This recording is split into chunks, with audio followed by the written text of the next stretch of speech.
Hello friend, UPSC ज्ञान channel में आप लोग का स्वागत है। आज हम भारतीय राजव्यवस्था से संबंधित एमसीक्यू के सेकेंड सीरीज को लेके आ रहे हैं।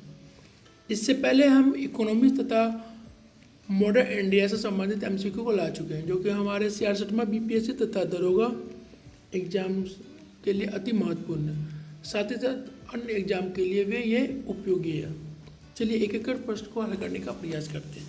हमारा पहला प्रश्न है, डॉक्टर बी.आर. अम्बेडकर की अध्यक्षता में संविधान सभा की प्रारूप समिति में कितने अन्य सदस्य थे? पहला ऑप्शन है ए 8, बी 6, सी 5, डी 3, ई में से कोई नहीं, एक से अधिक।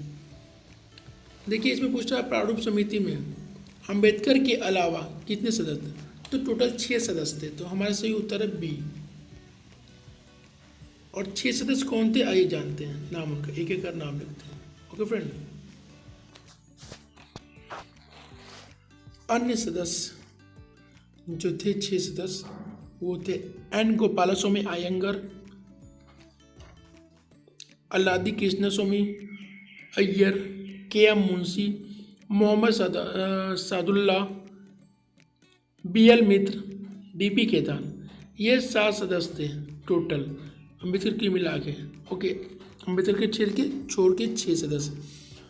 तो इसमें भी क्या था, बी.एल. मित्र के स्थान पे एन माधवराव को शामिल किया गया था उनके जाने के बाद, और डी.पी. केतान की मृत्यु 48 में हो गया था 1948 में। तो टी.टी. कृष्णमाचारी को शामिल किया गया प्रारूप समिति के अन्य सदस्य में। ओके, चलिए हम दूसरा प्रश्न में चलते हैं। प्रश्न संख्या 2, भारत के संविधान में उद्देशिका का विचार लिया गया है।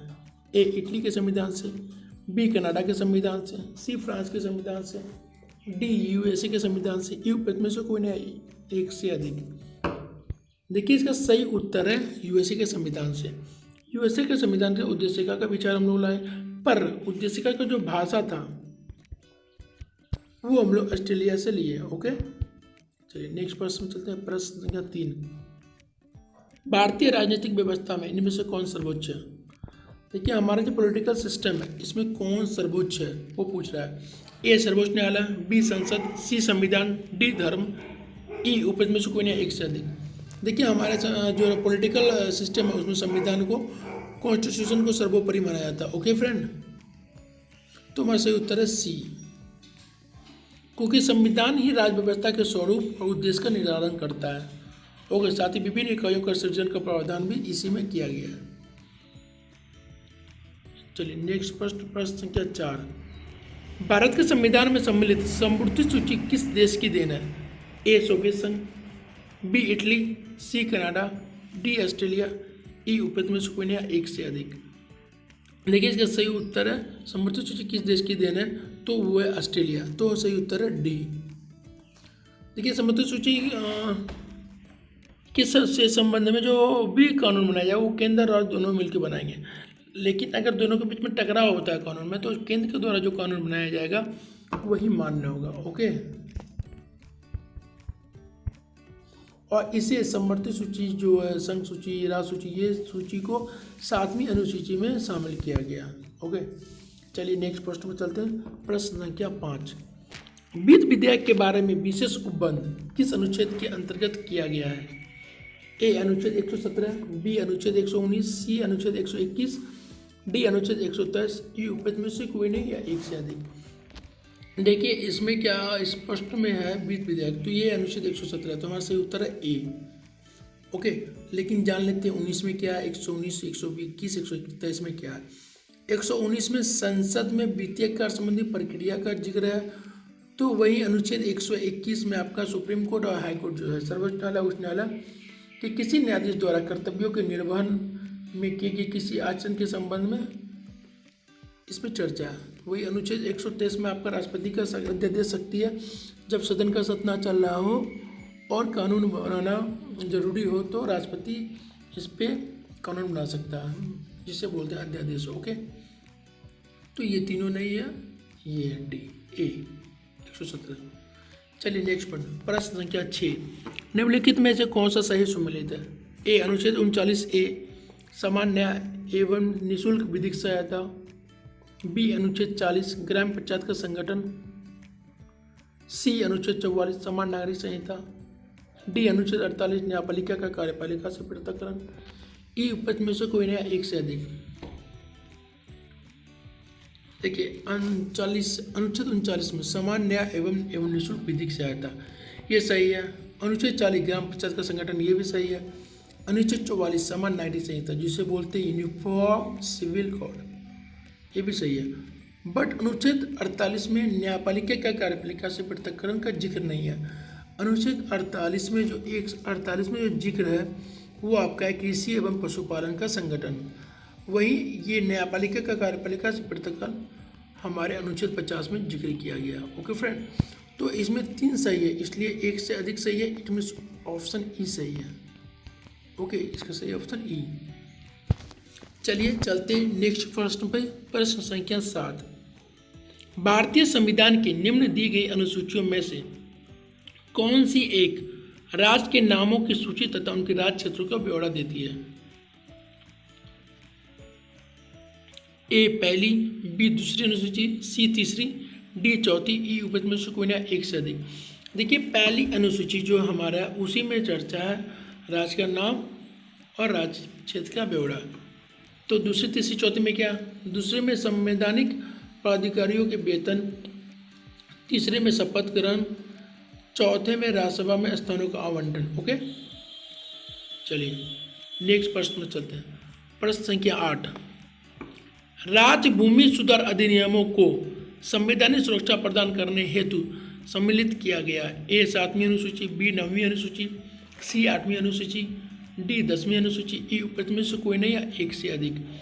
देखिए इसमें क्या है, राज्य भूमि सुधार अधिनियम, यहाँ पे भूमि सुधार अधिनियम संबंधित है जो कि 9वीं अनुसूची से संबंधित है। ओके, क्योंकि प्रथम संविधान संशोधन के द्वारा जो भूमि सुधार संबंधित कानून बनाया गया था उसी के तहत 9वीं अनुसूची को संविधान में शामिल किया गया था। ओके, 1951 में, 1951 में। ओके फ्रेंड, चलिए नेक्स्ट प्रश्न में चलते हैं।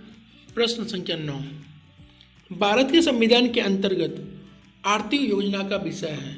ए राज्य सूची में, बी संघ सूची में, सी समवर्ती सूची में, डी किसी सूची में नहीं, ई उपज में से कोई ना एक से अधिक। देखिए यहाँ पे जो पूछा आर्थिक योजना का विषय हमारे संविधान में किसके अंतर्गत दिया गया है, कौन सा सूची के अंतर्गत दिया गया, तो हमारा सही उत्तर है सी, समवर्ती सूची के अंतर्गत दिया गया आर्थिक योजना, क्योंकि इसी उपबंध के तहत हम लोग जो है योजना आयोग का गठन भी किए थे। ये जो है सहकारी संघवाद को बढ़ावा देता है। ओके, तो सहकारी संघवाद है तो मतलब केंद्र और राज्य दोनों का, तो समवर्ती सूची में केंद्र और राज्य दोनों मिलकर कानून बनाते हैं। ओके, दोनों का योगदान है, तो हमारा सही उत्तर है सी। नेक्स्ट प्रश्न में चलते हैं। प्रश्न संख्या 10, निम्नलिखित में से कौन सा विषय समवर्ती सूची का है? ए पुलिस, बी आपराधिक मामला, सी विदेशी मामले, डी रेडियो व टेलीविजन, ई उपज में से कोई नया एक से अधिक। देखिए पूछा है समवर्ती सूची का विषय कौन है। ओके फ्रेंड, जहाँ तक कि पुलिस की बात है तो ये राज्य सूची का विषय है। विदेशी मामला जो है हमारा संघ सूची का विषय है। रेडियो टेलीविजन भी हमारा संघ सूची का विषय है। पर आपराधिक मामला जो है ये समवर्ती सूची का विषय है। ओके फ्रेंड, तो मैं सही उत्तर हो गया बी। नेक्स्ट प्रश्न पर चलते हैं। प्रश्न संख्या 11, शिक्षा जो प्रारंभ में राज्य सूची का विषय था उसे समवर्ती सूची में स्थानांतरित किया गया। कब किया गया, कौन सा संशोधन द्वारा किया गया? ए 24वां संशोधन, बी 25वां संशोधन, सी 42वां संशोधन, डी 44वां संशोधन, ई उपज में से कोई ना एक से अधिक। देखिए ये जो है ना यहाँ पे जो प्रश्न है शिक्षा, ये राज्य सूची से समवर्ती सूची में कब शामिल किया गया, तो ये 42वें संविधान संशोधन के द्वारा किया गया। तो तुम्हारा सही उत्तर है सी।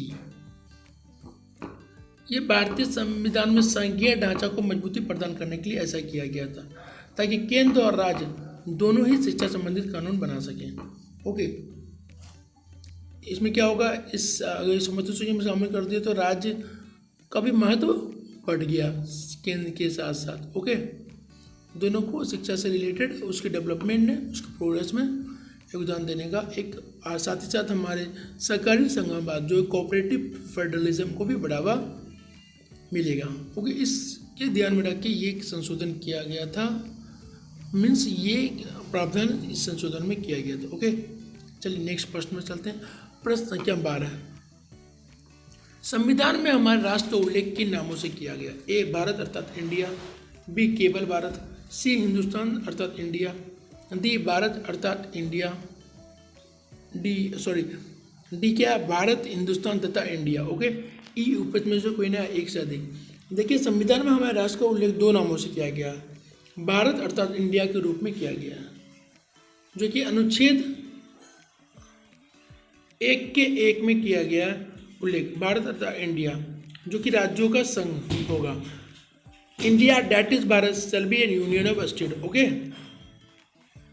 ओके फ्रेंड, तो हमारा सही उत्तर हो गया ए।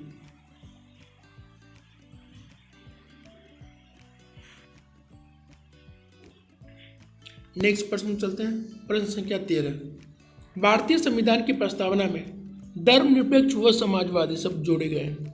ए 39वां संशोधन द्वारा, बी 41वां संशोधन द्वारा, सी 44वां संशोधन द्वारा, डी 76वां संविधान संशोधन द्वारा, ई उपद में से कोई ना एक से अधिक। देखिए यहाँ पे क्या पूछ रहा है,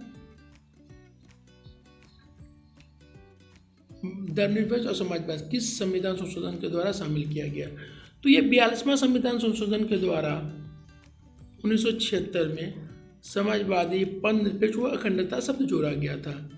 ओके, तो 42वां संविधान संशोधन इसका आंसर हुआ, जो कि हमारे ऑप्शन में नहीं दिया हुआ। 39 दिया हुआ, 41 दिया हुआ, 44 दिया हुआ, 76 दिया हुआ, पर हमारा 42वां संशोधन नहीं दिया हुआ, इसलिए हमारा उपज में से कोई नहीं होगा, ई सही उत्तर है। ओके फ्रेंड, चलिए नेक्स्ट प्रश्न में चलते हैं, प्रश्न संख्या 14, सभी व्यक्ति पूर्णतः व समान रूप से मानव है, यह सिद्धांत जाना जाता है। यह सिद्धांत को क्या बताते हैं? एक समष्टिवाद, बी सार्वभौमिकता, सी समाजवाद, डी अंतःक्रियावाद, ई उपज में से कोई नहीं एक से अधिक।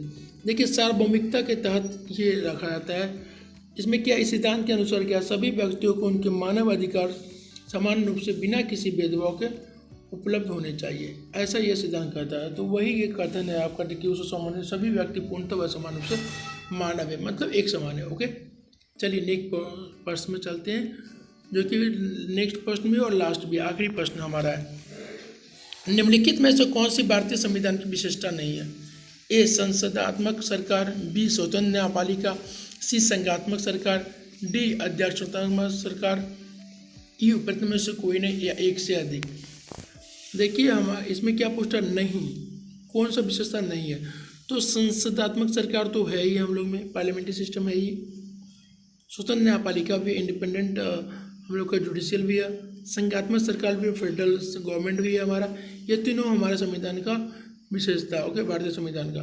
पर अध्यक्षतात्मक जो है ना, ये सरकार, जो प्रेसिडेंशियल रूल जो है गवर्नमेंट जो, वो अमेरिका का विशेषता है, इंडिया का नहीं, इसलिए हमारा जो विशेषता ये नहीं है, तो हमारा सही उत्तर हो गया डी।